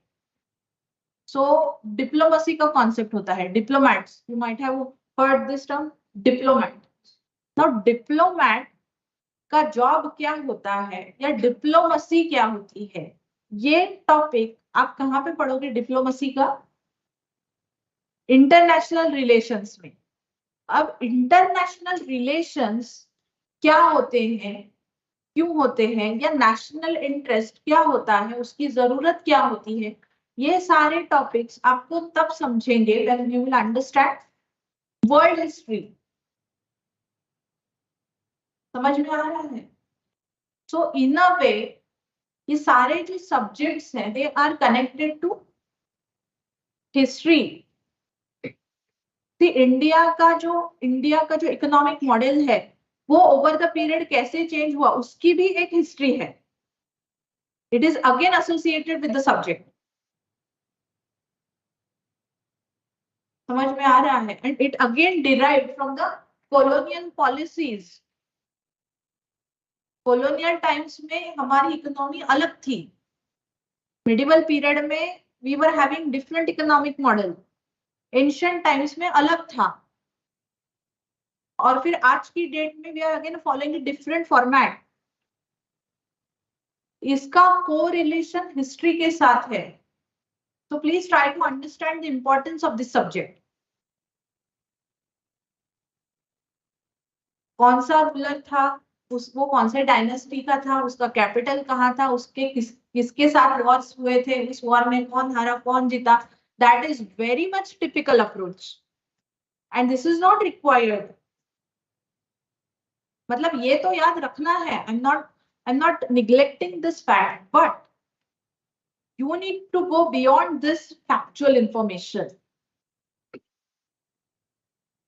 समझ में आ रहा है? और ये तभी हो पाएगा जब आप इंटरेस्ट ले हर एक ये सब्जेक्ट को पढ़ोगे। और ये अभी जो मैंने कहा कि 15 to 20 क्वेश्चंस प्रीलिम्स में आ चुके हैं, 40 क्वेश्चंस मेंस में आ चुके हैं, let's again verify this with the previous year trends. इसको वैलिडेट करते हैं, मतलब मैंने जो अभी कहा उसको वैलिडेट करते हैं। Just see the trends 2019, 20, 21, 22। यहाँ पे प्रीलिम्स है, you will see 16 questions were there in 2019, 18 questions, 2021 में 20 questions, 22 में 15 questions। 15 से नीचे मोस्टली कभी हिस्ट्री के क्वेश्चंस का नंबर आता नहीं है, and 30-40 marks are again very game changing. और ये बहुत बार शॉर्ट मार्क्स होते हैं। Are you getting it?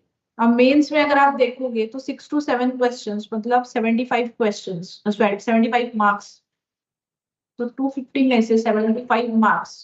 और ये स्टैटिक सिलेबस होने की वजह से आप इसके आंसर्स इजीली लिख सकते हो। तो अगर आप अभी से इसको प्रिपेयर करोगे तो लॉन्ग टर्म में आपको बहुत ज्यादा बेनिफिट मिलेगा। ठीक है, अब ये तो समझ आ गया कि what is important, why this subject is important, हमें ये स्टडी क्यों करना है। बट जैसे मैंने consistently I mentioned that you need to change your approach for this subject। Approach मतलब क्या है?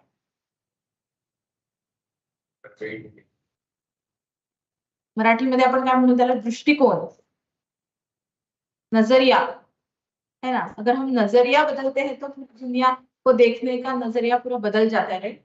इट डिपेंड्स ऑन आवर नजरिया, अप्रोच, राइट।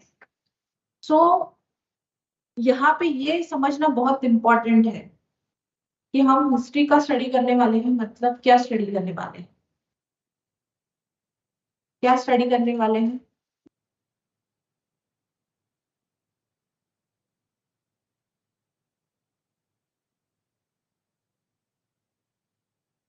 क्या स्टडी करने वाले हैं? Just we had a discussion.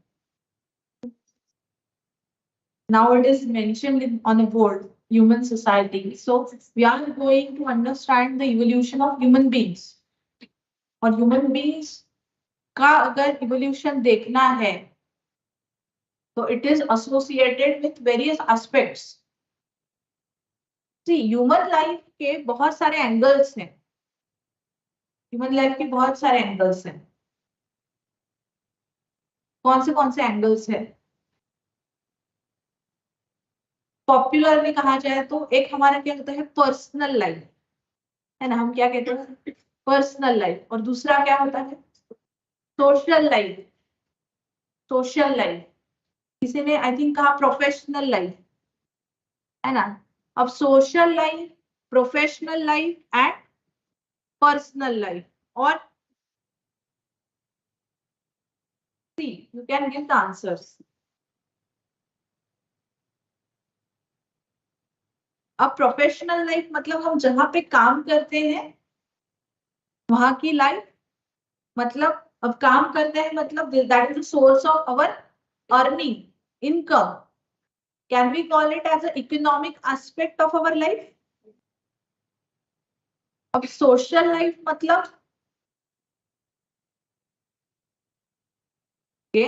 मतलब सोसाइटी.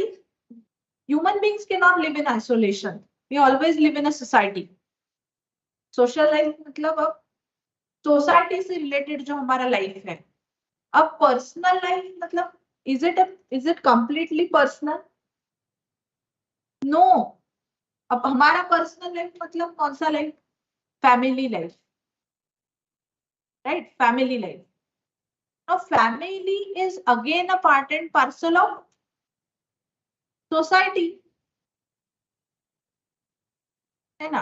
हमारे पेरेंट्स बहुत बार कहते हैं कि सोसाइटी में नाम बड़ा करना है ना. अब बोलते हैं कि आपको आपके पेरेंट्स, है ना, एक दिन कुछ ऐसा करना जिससे हमारी समाज में शान बढ़े. आजकल कोई कहता है कि ऐसा, मूवी के डायलॉग की तरह लग रहा है ना.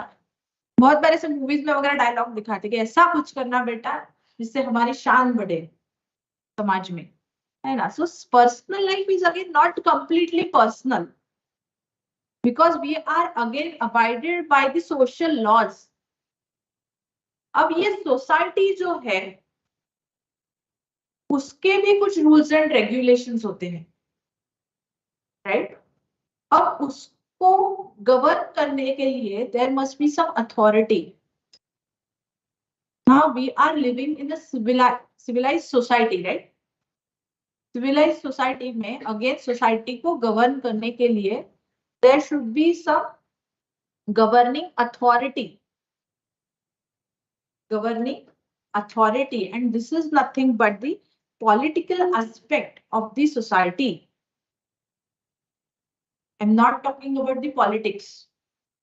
This is altogether again a different term.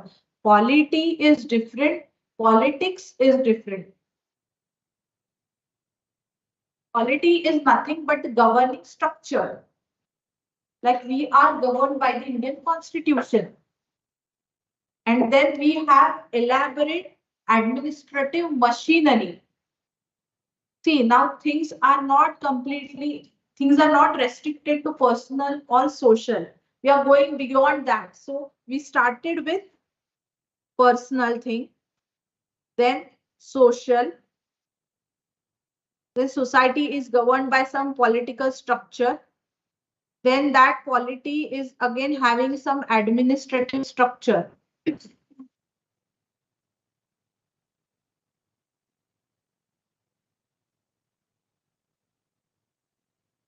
So human society has got different angles.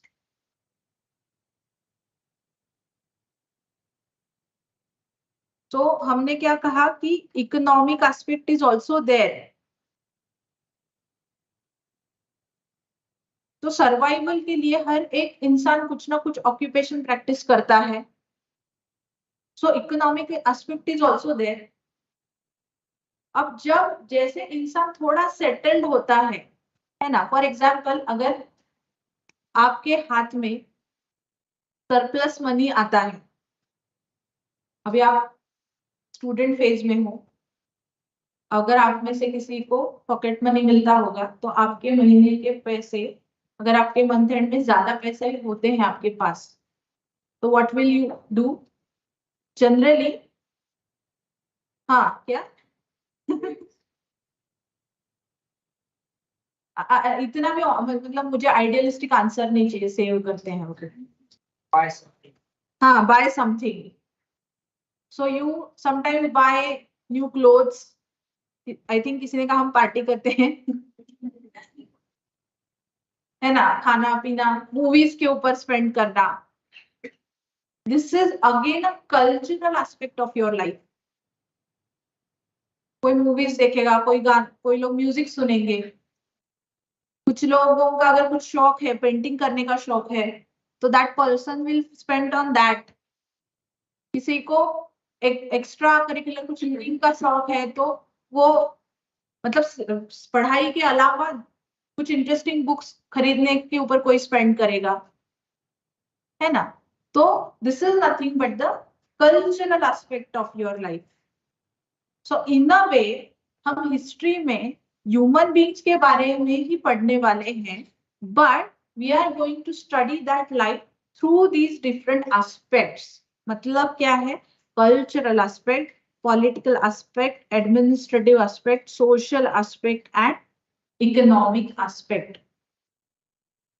तो ये सारे एस्पेक्ट्स हम पर्टिकुलर एरा में पढ़ने वाले हैं। मतलब क्या है? अगेन मैं और अच्छे से एक्सप्लेन करती हूँ। If we take example of Vedic period, then Vedic period के लोगों का सोसाइटी कैसा था, ये हम देखेंगे। उनके इकोनॉमिक एस्पेक्ट क्या था, what was there means of survival, then was there any political structure, was there any administrative structure, what was the economic aspect, कोई mode of exchange या करेंसी थी या नहीं थी, ओके। कल्चरल एस्पेक्ट क्या था, सोशल नॉर्म्स एंड ट्रेडिशंस क्या थे, ये सारी चीजें हम वैदिक पीरियड में देखेंगे। For example, if you take example of the Delhi Sultanate, Delhi सल्तनत के टाइम पे एग्जैक्टली कौन सा रूल था, कौन सा पॉलिटिकल स्ट्रक्चर था। Now at that time monarchy was there, right. आज हम कौन से पीरियड में है? Democracy, we are living in a democracy. medieval period में there were monarchs, right? Now with British rule you will see the period of colonialism. तो ये changes कैसे आए ओवर द पीरियड, ये हम देखेंगे। समझ में आ रहा है? सो दिल्ली सल्तनत के टाइम में उनका एडमिनिस्ट्रेशन कैसे था, सोसाइटी कैसे थी, इकोनॉमिक एस्पेक्ट क्या थे, कल्चरल एस्पेक्ट्स क्या थे, है ना। ब्रिटिश रूल के टाइम पे एग्जैक्टली क्या था, how our society change in colonial times. ये सारे जो आंसर्स हैं we are going to find in particular chapter. So history का स्टडी मतलब नाउ ऑनवर्ड्स वो बैटल्स का स्टडी या रूलर्स का स्टडी या ईयर याद रखना, it's not like that. You need to change your approach now onwards which is required for this examination. तो ये सारा chronological discussion जो है that we are going to head in the upcoming sessions. अब कुछ लोगों के दिमाग में है कि what is the relevance of past to the present. अब ये सारी फिर भी इतना भी डिस्कशन इतना सारा होने के बाद भी कुछ लोगों को लग रहा है ये पास्ट में हो चुका है, अब इसका करंट में क्या फायदा। तो let me give you one example. 2023 के प्रीलिम्स में एक क्वेश्चन आया था।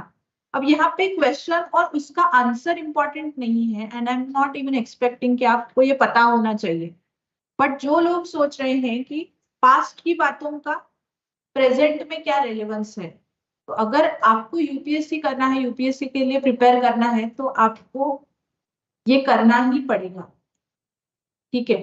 अब यहाँ पे देखो क्वेश्चन आया था एंशिएंट इंडिया के ऊपर, there are some places given, okay, और ये प्लेसेस क्या है या इनका क्या सिग्निफिकेंस है ये पूछा गया है, ठीक है। अब ये जो प्लेसेस हैं Were they capital cities? Were they port cities or centers of iron and steel making or shrinks of Jain Tirthankars?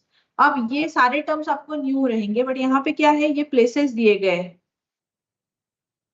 अब ये प्लेस से रिलेटेड आर्टिकल जो है ये आया था न्यूज़पेपर में. समझ में आ रहा है? सो ये मुजीरीज जो है ये एंशियंट पोर्ट सिटी है और उसके ऊपर आर्टिकल आया था न्यूज़पेपर में. अब देखा जाए तो ये क्वेश्चन हिस्ट्री का भी है और देखा जाए तो ये क्वेश्चन करंट टॉपिक से भी है. और ऐसा ही स्टैटिक्स पोर्शन का कॉम्बिनेशन करंट के साथ यूपीएससी करती है and UPSC will ask the question. समझ में आ रहा है? ये 2023 का सॉरी ये 2022 का करंट का एक पेज है जो हमारे एकेडमी ने बुक पब्लिश किया था, उसमें ये टॉपिक ये स्टोरी फॉलो किया गया था. एग्जैक्टली वहीं से क्वेश्चन मतलब उसका आंसर आपको इस टॉपिक में मिलेगा. समझ में आ रहा है? सो ये जो पोर्ट सिटीज हैं इसका मेंशन बुक्स में है और ये 2022 के करंट में आ चुका था, इसीलिए यूपीएससी ने इसके ऊपर सवाल पूछ लिया. समझ में आ रहा है? सो पास्ट की चीजें ऐसे यूपीएससी पूछती है और हमें बहुत बार लगता है कि दिस वाज कंप्लीटली न्यू, या इसी को इन प्लेसेस के ऊपर ही क्यों अचानक से क्वेश्चन आ गया. इन प्लेसेस के ऊपर इसीलिए क्वेश्चन आ गया because these were there in the current news. ठीक है. Similarly another question, consider the following statements. अब यहाँ पे दो स्टेटमेंट्स दिए गए हैं. Now the question is about national handloom day. First statement है 7th August is declared as the national handloom day और सेकंड स्टेटमेंट है इन 1905 दैट द स्वदेशी movement was launched on the same day. अब question जो है ये completely history के ऊपर भी नहीं है और कंप्लीटली करंट का भी नहीं है. It is a combination.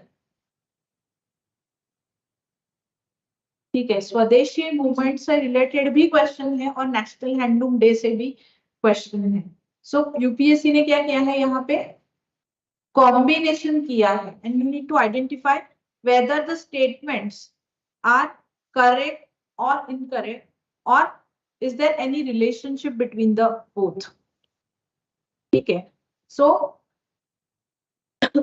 और इसके आंसर में हमें जाना नहीं है. आई एम नॉट एक्सपेक्टिंग कि आपको इसका आंसर पता हो.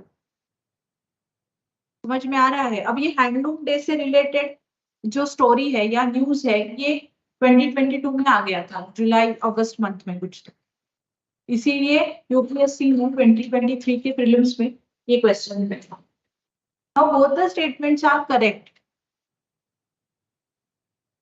ठीक है. सो 7th August is declared as a National Handloom Day and it was in 1905 that the Swadeshi movement was launched on same day. अब स्वदेशी मूवमेंट क्यों लॉन्च किया गया और उससे रिलेटेड अदर एस्पेक्ट्स जो है that you will read in for mains. और ये पूरा एनसीईआरटीज में ये सारा डिस्क्रिप्शन स्वदेशी मूवमेंट से रिलेटेड मिलेगा. और नेशनल हैंडलूम डे का जो स्टोरी है दैट वाज इन करंट. आपको समझ में आ रहा है कि स्टैटिक और डायनामिक मतलब करंट के टॉपिक्स का कॉम्बिनेशन करके आपको इस एग्जाम के लिए पढ़ना पड़ेगा and this is not the case of this particular subject. आपको ऑलमोस्ट सारे सब्जेक्ट्स के लिए स्टैटिक पोर्शन और करंट्स का जो अफेयर्स है करंट अफेयर्स है ये फॉलो करने पड़ेंगे.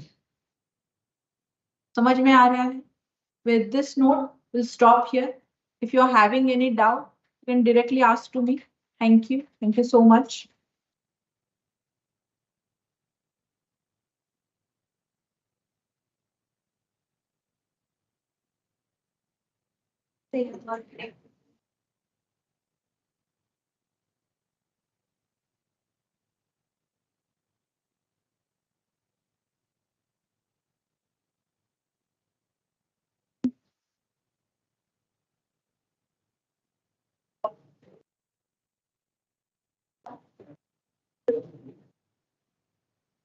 हाँ, excellent.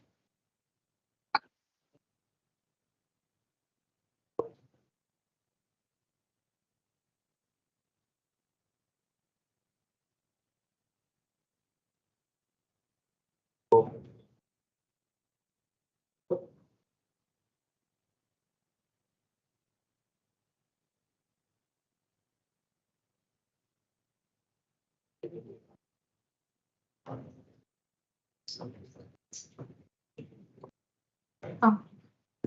No, but